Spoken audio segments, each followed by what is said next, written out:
for his takedowns, get his openings, make it a gritty fight, push him up against the cage where he can. So I'm going to be in the building for that one. And like I said, whoever wins, they're just keeping the belt warm because I'm coming for that shit.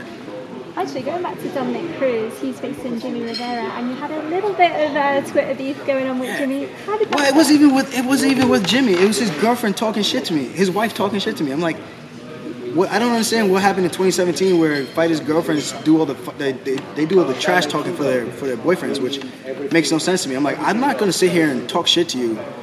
How does that look for me? You know? So if you want to go behind your boyfriend's handle and talk shit, then I'll just talk shit to him on his handle or something. But don't come to my. I don't know. That's just that whole thing was just weird. They said Cruz wasn't going to take the fight. I wanted to fight. I want to fight the top guys. I want to fight the best guys in the world. I want to show that I've proved and put in the work to fight for the belt. I'm not looking to cut corners and you know, I want to put in my own work. I'm putting in the work. I'm putting in the time in the gym. So, you know, that's all that was. If he can't respect that, then fuck him. Vellante, yeah. Does he have a fight coming up, or what's he up to? I think he has something scheduled. I'm not sure who the guy. I think he did tell me a name, but I don't remember the guy's name. So nothing official. I think he's fighting in December though. And Al got a fight, right? Yeah, Paul Felder. Yeah, and what do you think about that fight? That's a good fight. I think it's going to be a tough fight, of course. I think Paul's a heavy-handed. You know, he sits in the pocket, he rips those body kicks pretty nicely. But Al's got some crisp boxing, and he likes to keep the range. He knows how to not keep the range. He knows how to find his range. And once he does, man, I feel like his right hand. I've been telling him this for a while. It's like, dude, your right hand is like a homing missile. You have something in your hand where it just targets the chin every single time, and it's so accurate. It makes for a very interesting fight, fun fight. I like Felder too. You know, we've actually hung out a few times, but I gotta go. I always roll with my boys. Yeah, so I'm of course. With Al Quinta. Yeah, I think the lightweight division needs Quinta. He's such a character. I love that guy. What's better than that? Yeah. Paul Felder made his analyst debut last week or something. For was it the Tuesday Night Contender Series? Yeah. Is that something you're interested in, or you haven't done any color commentating yet, right? I've done one for Cage Fury where I used to fight for, but I haven't done any outside of that. Well, actually, I've done three. I've done three, but smaller promotions, amateur fights, and I've done one for Cage Fury, which were pro fights. Yeah, because obviously you speak well, so I would like to see you on a broadcast soon, or UFC now, or something. I'm down for it. I mean, they got an opening. I try to get back on the Fox. They said everything was full, but hopefully maybe they have an opening for me. I think maybe after the next fight, I hope so. Get me back up there. I'll be campaigning for it. Thank you. Grappling credentials, which you've already showcased in the Octagon, but he's an elite level grappler, isn't he? Yeah, definitely an elite level grappler. But which one of these grapplers are doing the stuff that I'm doing? You know, who's going for inverted triangles off of their back? Who's going for banana splits and I wish I got it, but who's doing stuff like that? No one's doing that kind of thing. I don't think any one of these guys have shown their versatility and their grappling arsenal as I have. A lot of these grapplers, they're very high level, but it's very basic, very traditional. I think the next evolution we're going to see in the ground department is going to be a lot of leg locks, heel hooks. If you come down to the Renzo Gracie Academy, Matt Serra, BJJ Academy, man, these guys are killers on the mat. If you leave your ankles exposed for 1 second, you're tapping.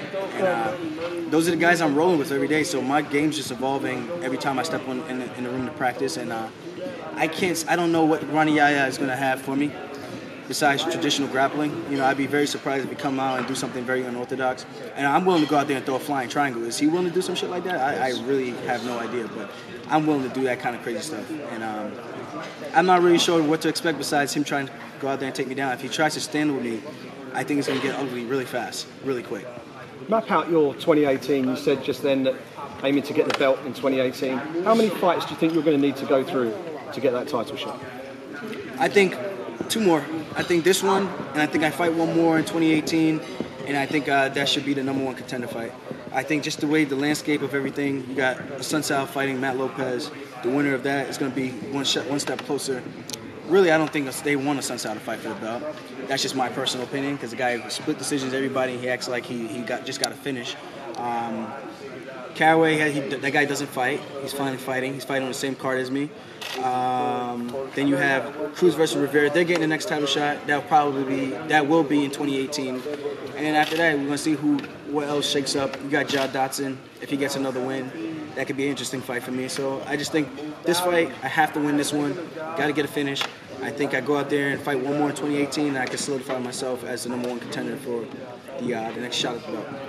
You know, this game is different these days, man. It's not, rankings don't mean shit. It really don't. I heard Cerrone actually saying that in an interview, and he's 100% right. It's been like that for the past almost 2 years at this point. So you go out there, you talk your shit, you shoot your shot, and hopefully good things happen.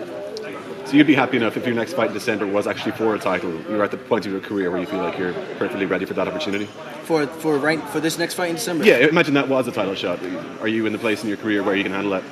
Where I can handle it 100%, but is it the right time? I don't think it's the right time. I think I need one more fight. Right. Personally, I think I go in there with a 3-fight win streak, 4-fight win streak. I think that makes a more appealing fight for the masses to want to watch and tune in. Right. You know, no one wants to see that guy coming in off of 1 or 2 wins and then going there and fighting for the title. I mean, maybe unless you're a Conor McGregor or someone like a polarizing figure like maybe a Ronda Rousey comes back, she could immediately fight for a title. I'm in a different space right now. You know, I'm still developing, building my brand, building my career. So I understand how this game works a little bit, and wins matter. Right. And especially at my weight class, I want to bring something to the table to really come in there with some solid momentum. Right. I have to ask as well, who's a better real estate agent, you or Ray Janelle? Well, he's a licensed realtor. I'm not a licensed realtor. Okay. I just develop the homes. Right. You know, if you guys want a house, you know, you tell me what you want, I'll fix it up. Get you the nice open floor plan, and you let me know what your budget is, and we'll work something out. Is there like a housing boom in Long Island at the moment or something? Why is everyone in MMA in that neck of the woods is getting into real estate? Well, that's where the money is, man. If you're smart enough and you're savvy enough and you're gonna put in the time the right way, you can make some good money doing it. You know, I think it's become a little bit saturated, getting a little bit harder to get those profit margins that everyone's been so keen on wanting to get into the real estate business from the beginning to want to get, but.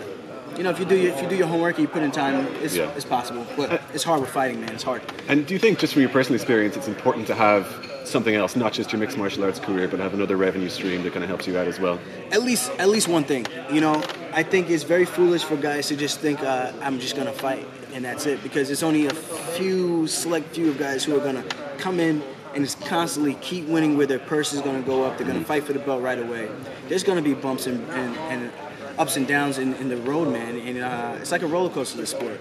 You know, 1 minute you're on top of the game, you're on top of the world, next minute no one gives a shit. Yeah. Then you got to build yourself back up. You know, you got to keep believing in yourself and keep doing that. But if you have something set up, you know, you don't have to go in there thinking, oh, I have to get to this fight. If I don't get to this fight, I can't pay the bills. You know, I was at a point where it was like that because Long Island's just an expensive area. It's very tough to get by with just the money I was getting from beforehand. But good thing I was smart with my money. You know, I think I made one bad investment. It's not even an investment. I bought a car, financed it. It was an Audi. I love her. I call it Audacity. But you know, it's a foolish mistake I made because I didn't have someone better to kind of explain the value of money. These are things I'm learning along the way. So I'm teaching myself at the same time, and then I realized some of the things I should be doing, like branding yourself, setting yourself up for the future. And I coach on the side, so I have to stay active, keep moving.